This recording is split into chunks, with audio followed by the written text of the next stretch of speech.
So back in 2018, the European Union passed this massive, sweeping law Yeah. designed to protect your digital privacy. Right, the GDPR. Exactly, the General Data Protection Regulation. And, I mean, the goal was simple, right? Force websites to get your active informed consent before they could track your data. That was the intention, yeah. But fast forward to today, what is the actual result of that, trillion-dollar regulatory effort? Over 90% of people now just blindly click a button that says accept all on tracking cookies. Yeah, without even looking at it. Right. They do it out of sheer muscle memory. So a law designed to engineer careful, informed consent accidentally engineered a global habit of blind, rapid-fire obedience. Which is completely wild when you think about it. It is. How does that even happen? How does a rule backfire so perfectly? Welcome to the Deep Dive. Today we're exploring part 4 of our series on institutional design for the AI age. And this is a big one. It really is. We're going to figure out exactly why human behavior, splinters and mutates the second it hits a new rule. I mean, it really is the ultimate question for anyone who tries to organize people, whether you're a policymaker, a product manager, a CEO. They all struggle with this. Oh, absolutely. You release a rule or you launch a new app feature expecting this nice straight line of compliance, but instead, you get a tangled web of workarounds, blind panic, apathy, and, well, maybe a tiny sliver of actual obedience. Just a tiny sliver. Yeah. So our foundation for understanding why this happens today comes from a groundbreaking academic paper by Vladimir Dyachtov. Yeah, it's called Social Institution, a behavioral framework for operational measurement. What makes this paper such a fascinating read for you and me is that it completely flips the script on how we understand human organization. It really does tear it all down and start over. It feels like for the longest time, sociology and economics couldn't actually measure why these weird behavioral splinterings happen using, hard data. No, they couldn't. It was like they were always looking for ghosts. Okay, let's unpack this. Where did the old way of measuring societal rules go so wrong? To understand the fix, you really have to understand what Dyachtov frames as the problem that will not go away in institutional theory. We have to look back at basically the last 30 years of the discipline. Okay, set the scene for us. So the absolute giants of the field people, like Douglas North, who literally won a Nobel Prize, they define institutions as latent constructs. North famously called them the rules of the game in a society. Right, the rules of the game. It's a classic phrase. Exactly. And another titan, W. Richard Scott, he defined institutions as the regulative, normative, and cultural cognitive elements that provide stability to social life. Okay, I mean, that sounds incredibly elegant in a university lecture hall. But if I'm a data scientist trying to track behavior, how do I put a cultural cognitive element into a spreadsheet? You can't. You just can't. And that is the massive, glaring problem. A rule, in that classical sense, exists only in the minds of the people who are supposedly following it. Right. A norm exists in the expectations of a community. Do you notice the common thread here? Yeah, they're completely invisible. You can't point a camera at an expectation, right? You can't capture a belief with a sensor. Exactly. Which means they leave no direct, unambiguous trace in a behavioral data set. In any empirical science, you eventually hit a brick wall when your central object of study turns out to be, inherently unobservable. That immediately reminds me of the crisis in physics a century ago. Physicists knew these tiny subatomic particles existed, but they couldn't just put an electron under a standard glass microscope. Right, it was too small. Yeah, the thing they wanted to study was fundamentally invisible to their instruments. That is a perfect parallel. Physics resolved its crisis by changing the definition of what they were looking for. They stopped trying to observe the hidden, intrinsic nature of the elementary particles, and they started measuring the measurable effects. So they built cloud chambers. Exactly. They couldn't see the particle, but they could see the condensation trail it left behind as it ripped through the alcohol vapor. Oh, that's such a good way to look at it. And evolutionary biology did something very similar. Biologists stopped looking for this philosophical ideal type of a species and started measuring, statistically distinguishable clusters of traits in a population.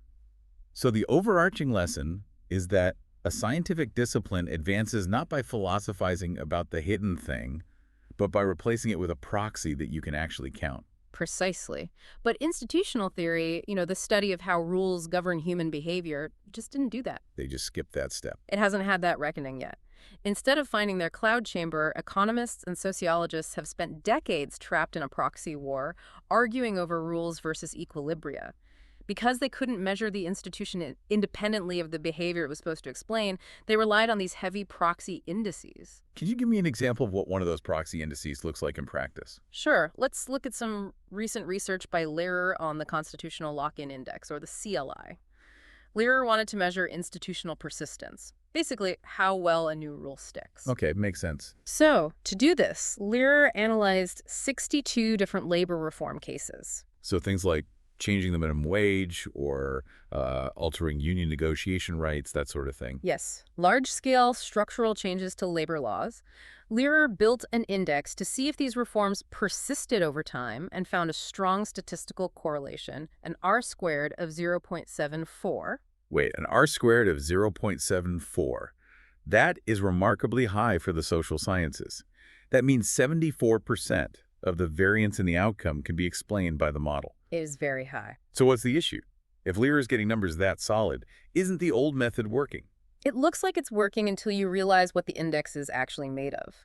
Indices like the CLI are still measuring policy outcomes. They're looking at macroeconomic indicators years down the line to decide if the rule worked. Ah, I see. They're looking at the end result, the final state of affairs, not the behavioral mechanisms that got the population from point A to point B. It's like trying to figure out the internal mechanics of a combustion engine by only measuring the temperature of the exhaust pipe.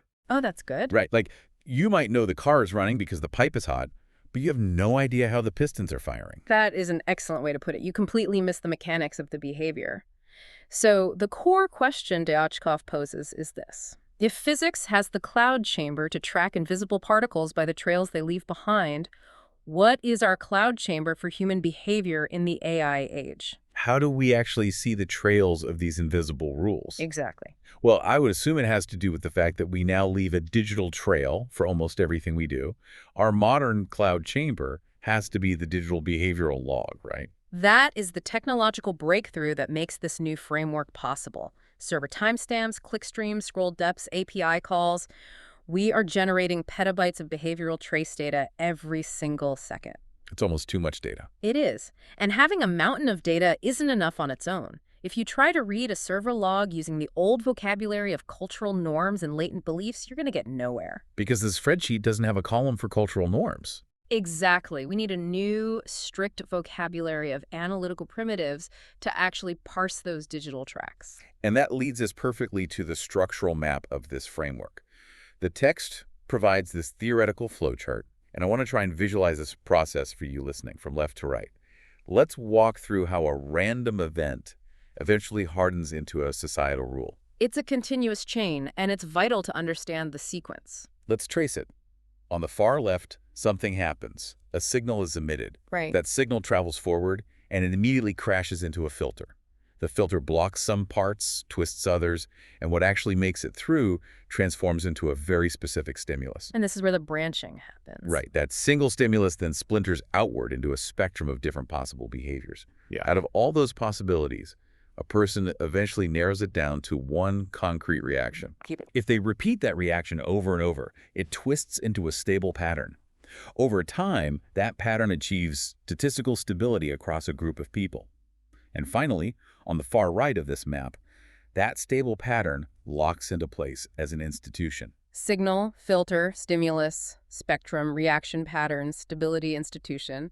It takes all the mystery out of it. We go from a completely random spark to a hardened societal rule in 8 measurable steps. But for today's session, we are putting our magnifying glass strictly on the very beginning of that chain, the far left side. The origin point. Yes, the signal, the filter, and the stimulus. Because if you want to understand how a massive social institution forms, whether it's the global financial system or just the way everyone uses a digital platform, you have to strictly define that initial spark. Which brings us to the first primitive in this new vocabulary, the informational signal. How does the framework define it? The definition is incredibly strict. An informational signal is any objectively recordable change in the information environment. I want to highlight objectively recordable. We're leaving the realm of thoughts and feelings entirely here. Completely. For something to qualify as a signal in this framework, it cannot be an interpretation. It must have 4 required parameters. Okay, let's hear them. First, it needs a source.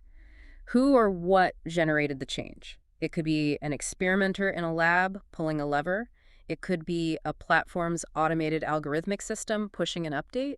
or it could be a government legislature passing a bill. Okay, got it. The second parameter is the carrier. What is the physical medium transporting this change? Like if Okay. a manager shouts a new rule across a factory floor, the carrier is air vibrating at a specific acoustic frequency. If it's a digital notification on your phone, the carrier involves fiber optics, radio waves, and electrons. Exactly. The third parameter is the form. What is the actual topology of the event? If it's a sound, what is the exact pitch and rhythm? Or if it's a software update, what is the layout shift? Yes.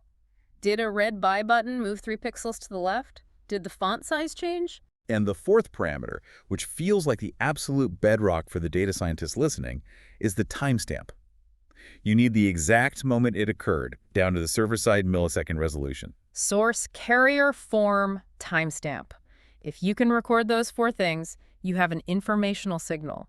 And here is where we have to untangle a massive conceptual knot that confuses almost everyone. A signal exists completely independent of its effects. This is where we run into trouble.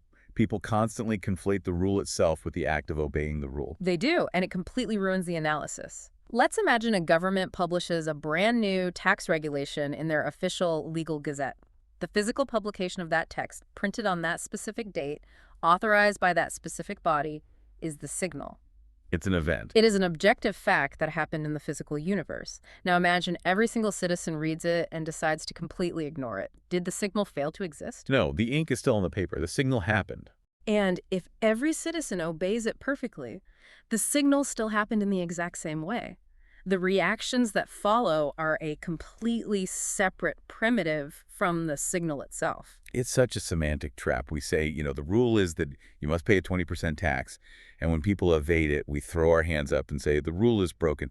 But the signal isn't broken at all. Not at all. The signal functioned perfectly. It was emitted, it was carried, it had a form, it had a timestamp. The breakdown happened somewhere further down the chain. And recognizing the objective reality of the signal changes how we view the rulemakers in our society. The framework leans on some fascinating research by White that argues technology corporations now function as de facto regulators. Because they have such immense power over our daily lives. Well, yes, but specifically because of their total control over the emission of these signals. They don't regulate us through laws debated in a Senate chamber. They regulate us by controlling the source, carrier, form, and timestamp of the information environment. Wow. Yeah, that's a huge distinction. When a platform decides to push a notification to 50 million users at exactly 8 a.m., using a specific red icon to trigger a sense of urgency, they are emitting a regulatory signal with a level of precision and scale that a traditional government could never achieve. But let me play devil's advocate here for a second. If the signal is totally objective, let's say a tech company hits 1 million smartphones with the exact same text at the exact same server millisecond with the exact same red icon. Okay. If the signal is mathematically identical for all 1 million people, shouldn't the behavior be identical? Why do we see 50 different reactions to the same push notification? You would see identical behavior if the signal was hitting a blank slate. But human beings are not blank slates. The objective signal doesn't just float into our brains. It has to pass through a barrier. It hits a wall. And that wall is the second primitive, the perception filter. Ah, this is the net from our mental flowchart. Yes, the net. The framework defines the perception filter as the unique configuration of an agent's cognitive, cultural, and situational characteristics. Its entire function is to transform the raw, objective signal. So a signal in a vacuum is basically meaningless until it gets processed by this filter. And these filters must be unbelievably complex, right? Because they aren't just one thing. They are an amalgamation of your entire life. They are the sum total of your conditioning, your inherent cognitive biases, your emotional state on that specific Tuesday at 8 a.m., the cultural codes of your peer group, your past traumas, your past successes. It's everything. The source text uses a really interesting analogy here, bringing it back to a laboratory setting with Pavlov's dogs. Oh, yeah, the classic example. It's classic, but looking at it through this specific framework reveals something new. We all know the basics. You ring a bell, give the dog food, and eventually the dog salivates just at the sound of the bell. But let's break down the anatomy of that event using our new primitives. Right, let's do it. The physical signal is the sound-compressed air vibrating at a specific frequency. That signal is identical for every dog in the room. But let's imagine dog A has a long history of associating that specific bell with a steak. Okay. Dog B is a stray that just wandered into the lab and has never heard a bell in its life. The physical wave hitting their eardrums is exactly the same. But the neural architecture of dog A, its filter, is fundamentally different from dog B. So the identical signal passes through two different biological nets, resulting in two entirely different subjective realities. Dog A expects a meal. Dog B is just, slightly annoyed by a loud noise. Now let's scale that biological reality up to massive human institutions. The text uses a brilliant example regarding tax behavior. Imagine a government announces a sudden tax filing deadline extension. Okay, I'm picturing it. The objective signal is a time-stamped press release sent out on a Tuesday afternoon. Let's look at Agent A. Agent A is a salaried corporate employee who has a very high baseline trust in institutional authority. They've never had a problem with taxes. So when the signal hits Agent A's filter, how is it decoded? The filter processes the words, references the baseline trust, and decodes the signal as welcome relief. Agent A feels relaxed, they update their digital calendar, and they just go about their day. That makes sense. Now let's look at Agent B. Agent B is a self-employed contractor who has been through 3 brutal adversarial audits in the last 10 years. They have a deep, entrenched distrust of the tax authority. Okay, so that exact same timestamp press release hits Agent B's filter. And the filter twists it completely. Agent B's filter decodes the extension not as a relief, but as a trap. Their filter tells them the government isn't being generous. They are extending the deadline to give themselves more time to audit me. Oh, wow. So Agent B panics, calls their accountant, and actually accelerates their filing process to get it over with. The informational signal was mathematically identical, down to the letter, but the filters diverged radically. And because the filters diverged, the resulting behaviors went in opposite directions. Which is exactly why measuring the signal alone is never enough. You have to account for the filter. And this brings up a terrifying realization for anyone working in technology today. If you are a product manager listening to this, you are operating in the AI age. And the defining characteristic of the AI age is that the perception filter is no longer just a psychological concept locked inside your user's skull. No, it's not. The filter has been externalized. That is a profound structural shift in society. The framework brings up some research by Justin Latzer, which introduces the idea that algorithmic selection actually constructs social reality. And Schramm goes even further, coining the term bureaucratic reality. What does Schramm mean by bureaucratic reality? It means that algorithms act as a machine-implemented layer of your perception filter. Before a piece of information even reaches your biological eyes, an algorithm has already filtered it. It's pre-filtering reality. Yes. The platform decides which news notification you see first. It decides what tone of voice is prioritized in your feed. It decides what products are hidden from your search results based on your past behavior. The platform is actively engineering the filter that sits between you and the world. So when a product manager launches a new feature, let's say a new interface for a banking app, they aren't just putting a tool out into the world. They are making a behavioral proposition. Exactly. And that proposition has to survive this brutal, multi-layered gauntlet. First, it has to survive the platform's own algorithmic filter, and then it has to survive the user's internal cognitive filter. Which introduces a monumental methodological nightmare for data science. Right. Why is it a nightmare? Because I'm thinking, if I'm a tech company, I measure user reactions all the time. I just use A/B testing. Right. The industry standard. Yeah, if I want to know if a red button works better than a blue button, I send the red button to half my users and the blue button to the other half.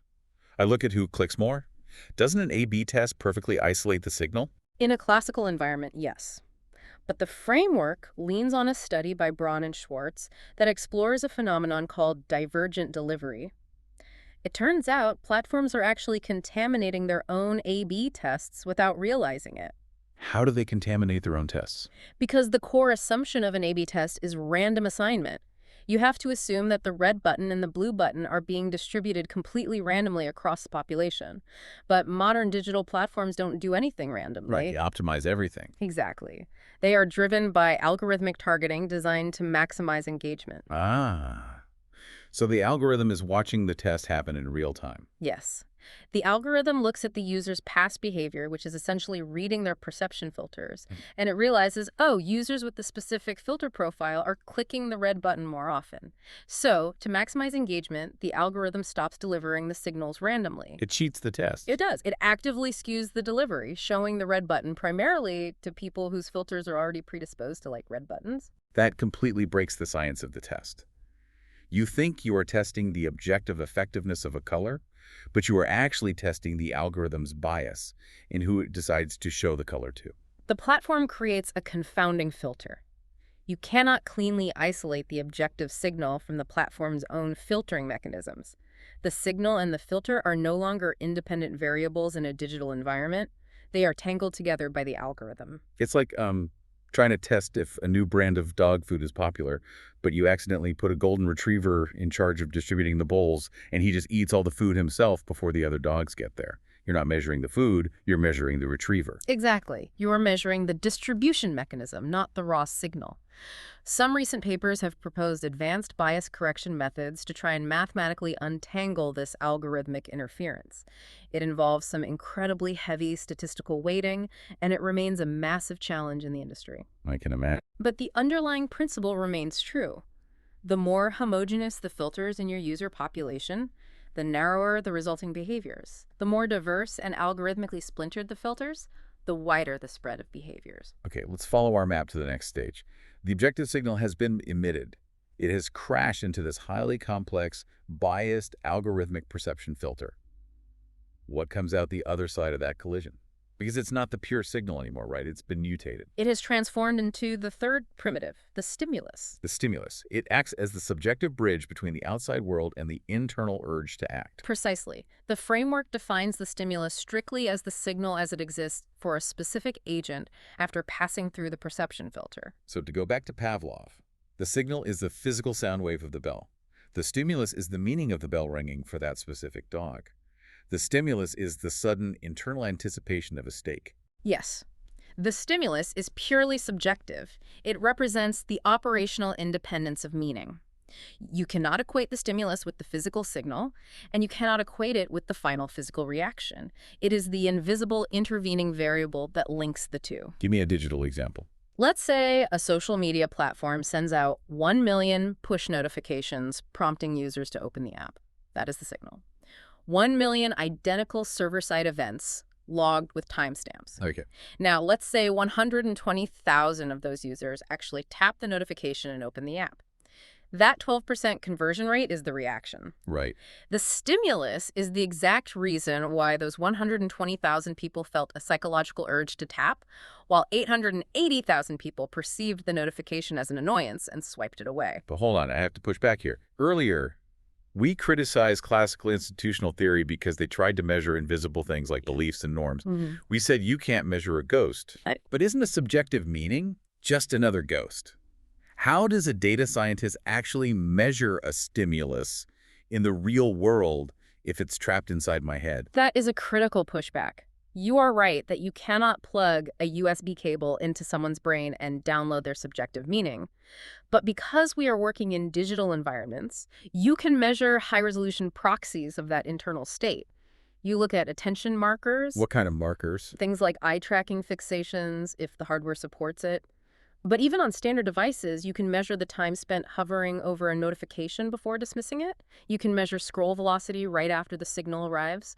Or look at how researchers like Farinato, Fradkin, and Carr approached this exact problem. Oh, this is the WebMonk paper. Yes, exactly. They build WebMonk, which is an open-source browser extension designed specifically to track consumer browsing behavior at a micro level. How does WebMonk actually capture the stimulus, though? By logging the minute physical hesitations and micro-interactions that happen in the gap between the signal arriving and the final reaction, WebMonk captures things like partial form fills. Like when you start typing and stop. Exactly. Imagine a user gets a prompt to sign up for a newsletter. They type their first name, they pause for 4 seconds, they delete their name, and they close the window. The classical way of measuring that is just a binary did not convert, just a 0 in the spreadsheet. Right. But WebMonk captures the hesitation. That partial typing and deleting is a physical manifestation of a conflicted stimulus. By logging the exact chronological gap and the mouse movements between the signal delivery and the behavioral reaction, researchers can infer the contours of the stimulus. That's incredible. They can categorize why the signal failed, not just that it failed. So if I'm managing a team or I'm a product designer trying to launch a new interface, what does the reality of the stimulus mean for my day-to-day strategy? It means you have to abandon the idea of brute force. If you want a specific behavioral outcome from your team or your users, You cannot just shout the signal louder. If the new software tool isn't being adopted, sending 3 more reminder emails in bold font isn't going to fix it. Because if the user's perception filter interprets the new tool as a threat to their workflow, sending the email 3 more times just triggers a defensive stimulus 3 more times. You have to fundamentally accept that one single signal is never going to produce a uniform reaction. And that realization brings us to the fourth concept we need to tackle today, the behavioral spectrum. The paper calls this the principle of necessary multiplicity. It is arguably the most forceful and counterintuitive argument in the entire framework. The principle states that an informational signal never produces a uniform behavioral response across a population. Never. I feel like there have to be exceptions. Yeah. What about something completely primal and unambiguous? What about a fire alarm? Not even a fire alarm. The expectation that 100% of a population will react to a signal in the exact same way is a methodological error. Think about a fire alarm going off in a crowded office building. That is a loud, blaring, unambiguous auditory signal. What actually happens? Well, some people immediately stand up and evacuate down the stairs. That is one behavioral cluster. What else? Some people roll their eyes, assume it's a drill, and put their headphones back on. That's a second cluster. Some people go out into the hallway to try and smell smoke or find the source of the fire. A third cluster. And some people freeze in utter panic, unable to move at all. A fourth cluster. The objective signal did not produce one response. Because it hit a diverse set of perception, filters past experiences with false alarms, different levels of anxiety, different social cues from coworkers, the signal shattered into a behavioral spectrum. A structured set of alternative adaptations. Precise. This completely changes how we evaluate the management challenge of weak signals. Think about a CEO rolling out a new sweeping corporate policy, or government issuing a new regulatory mandate. They write the memo, they hit send, and they expect 100% compliance. And when they check the data a month later and see they only have 40% compliance, what is their immediate reaction? They blame enforcement. They assume the signal was fine, but the people are broken. Managers will say, the employees are being stubborn, we need to reprimand them. Governments will say, the citizens are lawless, we need harsher financial penalties. The framework tells us that instinct is entirely wrong. Non-compliance is never an anomaly. It is never a failure of the signal. It is a highly predictable cluster on the behavioral spectrum. The people in charge are asking the wrong question. They're asking, why aren't they complying? As if compliance is the only natural state. What they should be asking is, what proportion of our population falls into each behavioral cluster on the spectrum, and what are the specific filter characteristics driving them into those clusters? Let's ground this by breaking down the tax regulation spectrum from the text. I think this visualizes the multiplicity perfectly. And for you listening, I want to be clear. We are looking at this purely through the lens of observational data. We are acting as impartial behavioral scientists right now. Yes, very important caveat. We are not making moral judgments on tax evasion or compliance. We are simply looking at how a population objectively fractures when it gets hit by a regulatory signal. That impartiality is crucial for the math to work. So the signal is a new complex tax code published by the legislature. It hits the population. The behavioral spectrum immediately fractures into 4 distinct stable clusters. Okay, cluster 1 is full compliance. These are the agents who read the new code and adjust their financial behavior to match the regulation perfectly. They file amended returns, they change their withholdings, their perception filter decodes the signal as legitimate, binding, and straightforward. Then you have cluster 2, creative avoidance. These agents actively seek legal methods to minimize the impact of the new signal. They restructure their business entities, they shift income across different jurisdictions, they hire lawyers to find loopholes. Their perception filter interprets the signal not as a strict boundary, but as an obstacle course to be navigated. Exactly. Cluster 3 is passive noncompliance. I find this one fascinating because it usually gets lumped in with rebellion, but it's not. These agents don't change their behavior at all, not because they are staging a protest, but because they're overwhelmed by cognitive load. Right, it's just too much. The tax code is 100 pages long, they can't afford an accountant, or they simply didn't see the signal through the noise of their daily lives. The signal was simply too weak to pierce their filter. And finally, cluster 4, active evasion. These agents deliberately conceal income or fabricate deductions. They violate the regulation because their filter runs a calculated risk assessment. Their internal algorithm determines that the expected financial penalty of getting caught is lower than the expected cost of full compliance. Or Perhaps their filter includes a deep ideological distrust of the state, making defiance a psychological reward in itself. Exactly. With four entirely different behaviors, full compliance, creative avoidance, passive noncompliance, active evasion, they all coexist in the same society. They are all stable. Yeah. And they were all birthed from the exact same legislative signal. And if you are the government and you built your entire budget projection assuming that only cluster one would exist, you are going to be completely blindsided by the reality of the other three. So let's pivot to solutions. If a manager or a policymaker or a product designer maps this spectrum out and they realize that the behavior they actually want is trapped in a tiny 10% cluster, Yeah. how do they fix it? If we've established that shouting the signal louder doesn't work because the filters just block it, what is the strategic move? You engage in what the framework calls strategic filter modification. You don't change the rule itself. You change the frame surrounding the rule. You alter the environment so that the perception filter has to process the information differently. By shifting how a product or a rule is framed, you can alter the entire behavioral spectrum of a user cohort. Exactly.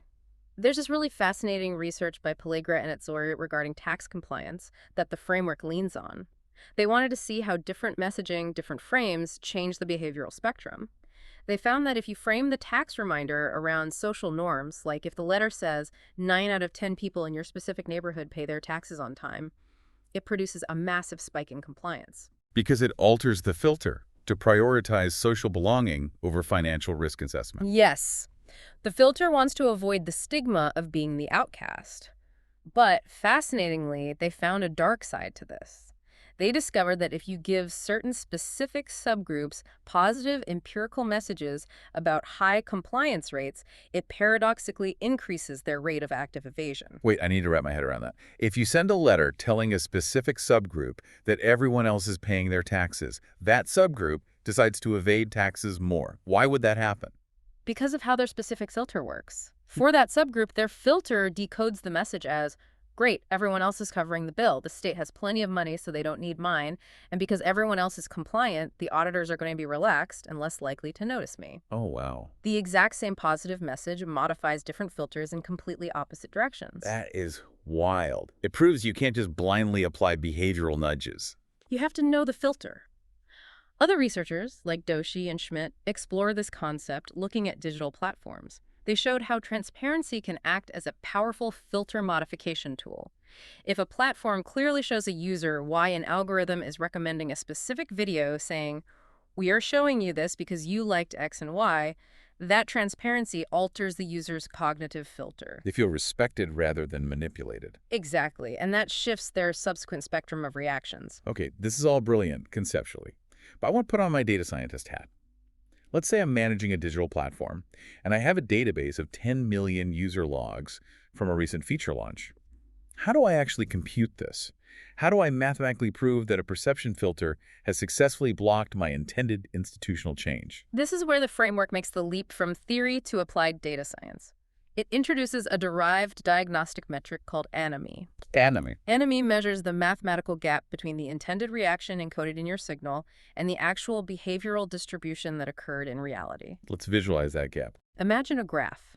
If a government says, file your taxes by April 15th, the intended reaction is a single, perfect point on that graph, 100% of the population filing on time. But the actual response, as we discussed, is a wide, messy scatterplot of dots spread across the 4 behavioral clusters. Right. Anomie is the metric that quantifies the distance between that single intended point and the messy reality of the scatterplot. And how do they calculate that distance mathematically? They borrow tools from information theory and geometry.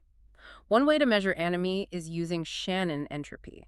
Let's break down Shannon entropy for someone who hasn't taken advanced statistics. Think of entropy as a measure of chaos or unpredictability. If I send out a signal and 99% of people do exactly what I want, the entropy is very low. It's highly predictable. Makes sense. But if I send out a signal and the population fractures equally into 20 different unpredictable behaviors, the entropy is incredibly high. By calculating the Shannon entropy of the behavioral spectrum, you get a hard number representing how badly your signal shattered. And what about the geometry aspect? For that, researchers use Euclidean distance. You take the literal geometric center of your messy scatterplot, which is called the centroid, or the center of mass of the observed behavior, and you measure the straight line distance from that centroid back to your intended target point. So bigger distance is worse. High anomie, a large distance or high entropy, means complete misalignment. It proves, mathematically, that your signal bounced off the population's filter and shattered into chaos. But to calculate the center of the scatter plot, you first have to figure out where the clusters are. Looking at 10 million data points is just a blur of dots. How do you find the boundaries of creative avoidance versus passive noncompliance in a massive server log? You use unsupervised machine learning algorithms. The paper specifically mentions using HDBS-scan or Gaussian mixture model. Unsupervised meaning you don't tell the AI what it's looking for. That is the crucial part. If you tell the AI to look for tax evasion, you are injecting your own human bias into the math. Instead, you feed the raw behavioral trajectories, the timestamps, the clicks, the navigation paths, the delays into HDBS scan. And it just figures it out. The algorithm doesn't know what a tax return is, it just looks for statistical density. It naturally groups the data points into clusters based purely on how similar the behaviors are to each other. It finds the clusters organically without bias. Okay, so the AI groups the dots and says, here is a cluster of 500,000 users acting very similarly. But how do you know if that cluster is just a temporary fad? Maybe they all got confused by a glitch on a Tuesday, or if it has solidified into a real permanent institution. You have to test the cluster for stationarity. This is the mathematical definition of primitive number 6 on our original map stability. To test for stationarity, data scientists use time series methods, specifically something called the augmented Dickey-Fuller test, or the ADF test. How does the ADF test separate a fad from a habit? Let's visualize a line chart tracking a specific behavior over a year. If a behavior is just a fad, that line is going to drift randomly. The average will go wildly up and down, and the variance will expand and contract unpredictably. It's a random walk. What the augmented Dickey-Fuller test does is look for a reversion to a mean. It checks if the line wants to pull back to a stable center. Yes. It checks if the behavior has settled into a predictable, stable equilibrium. Even if there are small daily fluctuations, does the behavior always snap back to a baseline? If the ADF test confirms stationarity, it proves the behavior isn't a transient glitch. It has hardened. It has achieved institutional status. And what happens when one of these clusters becomes incredibly stable over a long period of time? I mean, so stationary that it completely detaches from the original signal that created it. That leads us to the conclusion of the paper's primary argument. When an institution reaches that level of maturity, it develops two secondary properties. The first is called autonomization. Autonomization, the behavior basically goes on autopilot. It does. After enough repetition, the behavioral pattern completely detaches from the original signal. It becomes self-sustaining. Habit, social expectations, and underlying infrastructure take over. At this point, even if you remove the original signal entirely, the behavior continues. The paper references some fascinating research on this by Pazan, Nestor, and colleagues, specifically looking at maladaptive persistence in crypto speculation and online gambling. That study perfectly illustrates autonomization. They isolated a Pavlovian mechanism operating in digital environments. When someone is repeatedly rewarded in a day trading app or a crypto platform flashing green numbers, dopamine hits. That past reward triggers an automatic, ingrained behavioral attraction. The filter gets wired for the reward. And over time, that physical attraction overrides deliberate, rational choice. The original signal, let's say a marketing ad promising high returns, can be completely deleted. The market can completely crash. The financial logic can disappear, but the user keeps day trading. Because they can't stop. The behavior persists because it has autonomized. The institution of the behavior is now surviving purely on the internal momentum of the user's altered neural architecture. It's like a phantom limb of behavior. The rule is gone, the logic is gone, but the obedience remains. And that leads to the second property of mature institutions, which is almost sinister filtering feedback. This is where the snake eats its own tail. A stabilized institution doesn't just sit there passively, it becomes the new filter for all future signal. The institution becomes the net. Precisely. Let's look at the institution of tax evasion again. Let's say that fourth cluster has stabilized and autonomized into a massive shadow economy. What happens when the government realizes this and emits a brand new signal? They announce a new policy of tougher enforcement with absolute zero tolerance. Strong, aggressive signal. But the people inside the institution of evasion decode that new signal through the logic of their institution. They don't see it as a genuine threat. Their filtering feedback twists the new signal to protect the behavior. Interesting. They decode it as a rhetorical bluff. They tell each other, we've heard this before. They don't have the funding to audit all of us. This is just a press release to scare the amateurs. The institution actively filters out the deterrent content to protect itself from being dismantled. It twists the new signal to justify the existing behavior. Yeah. That is incredible. Okay, I want to bring all of these primitives, all of this math, and all of these concepts together with the ultimate illustration. Let's return to the example we opened the show with. The GDPR cookie consent. It truly is a perfect modern case study of everything we've unpacked today. Let's run it through the Dijkhoff framework. Yeah. The signal, the European Union passes the General Data Protection Regulation in May 2018. The law requires websites to get user consent before using non-essential tracking cookies. It has a clear source, a digital carrier, a specific legal form, and an objective timestamp. And what was the intended reaction? The lawmakers intended to create a culture of active, informed consent. They envisioned citizens carefully reading the pop-up banners, evaluating their privacy preferences, and making deliberate selections to protect their digital footprints. That was the signal's normative expectation, but when that massive legislative signal hit the population, it had to pass through hundreds of millions of individual perception filters. And what were those filters actually made of? High cognitive load from daily life, Yeah. extreme time pressure to get a task done, a severe lack of digital literacy regarding how data brokering actually works, and a deeply normalized pre-existing cultural habit of rapidly clicking past terms of service agreements just to get to the dopamine hit of the content. The filters of the population were entirely misaligned with the complexity of the legislative signal. So, the objective signal hits the messy filter, generates a subjective stimulus of extreme annoyance and impatience, and shatters into a behavioral spectrum. Did we get active informed consent maybe in a tiny, statistically negligible cluster of privacy advocates? But what was the actual dominant, statistically stationary cluster that emerged? Click accept all. Click accept all. Over 90% of users across nearly every platform on the internet just blindingly mash the accept all button the exact millisecond it appears on their screen. And this is where the measurement crisis we talked about at the very beginning is solved.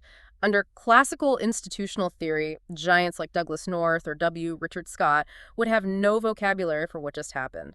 Classical theory assumes institutions are the rules, but click accept all wasn't the rule. Exactly. The rule was informed consent. Classical theory would just look at this mess and say, the rule failed, people are behaving randomly. But they aren't behaving randomly. They're behaving with terrifying consistency. Exactly. Through Dijkhoff's framework, we can mathematically prove that click accept all is not a failure of a rule. It is a massive, robust, highly stable social institution in its own right. It has a massive enemy score because it deviates entirely from the intended signal. Because it's measurable. Yes, it can be isolated using HDBS-CAN clustering algorithms. Its stationarity can be mathematically proven with an augmented Dickey-Fuller test. And it has become completely autonomized. People will click accept all on websites that don't even use tracking cookies, just out of sheer muscle memory. The block signal created a brand new institution. The law accidentally engineered the exact opposite of its intention because the lawmakers completely ignored the reality of the perception filter.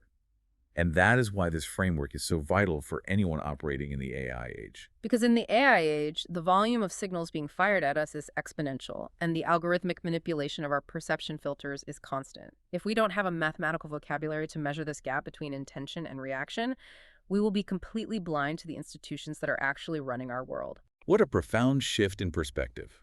For you listening, let's recap the journey we've been on today. We've taken a sledgehammer to the old idea that institutions are just invisible rules and norms floating in our heads. We really have. We've strictly defined the objective anatomy of an informational signal.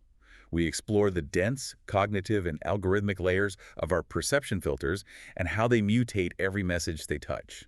We define the subjective stimulus and walk through the principle of necessary multiplicity, proving that one rule always creates a spectrum of different behaviors. And we gave it all real math. Yes. Finally, we learned how product managers and policymakers can measure the chaotic gap between what they intend and what actually happens using metrics like anomie, Shannon entropy, and stationarity testing. We have mapped the most crucial links in the chain. We've traced the path from a random signal to a stabilized institution. But before we go, I want to leave you with one final, lingering idea to chew on. something that builds on everything we've discussed today. We spent this entire deep dive talking about how one individual signal navigates through one filter. But what happens when you scale that up to planetary levels? It gets really complicated. It does. What happens when millions, billions of these signals stack up, intersect, collide, and interact with each other in the digital ether every single second? The source text hints at the next frontier of this research, something called the information field. It is the structured underlying medium through which all these signals propagate. If algorithms are acting as our new externalized perception filters, who is designing the underlying physics of this overarching information field? That is the question. Could the architecture of the field itself, the fundamental way the internet routes these signals before they even reach our filters, be the ultimate invisible institution governing our lives? Are we all just Pavlov's dogs reacting to bells in a digital kennel that we don't even realize has walls? It raises a deeply important question about human agency in a hyper-connected world. It really does. And on that note, we're going to wrap up this deep dive. Thank you for joining us as we unpack the hidden mechanics of human behavior in the AI age. Keep your eyes open, watch out for those algorithmic filters, and keep questioning the invisible signals shaping your world.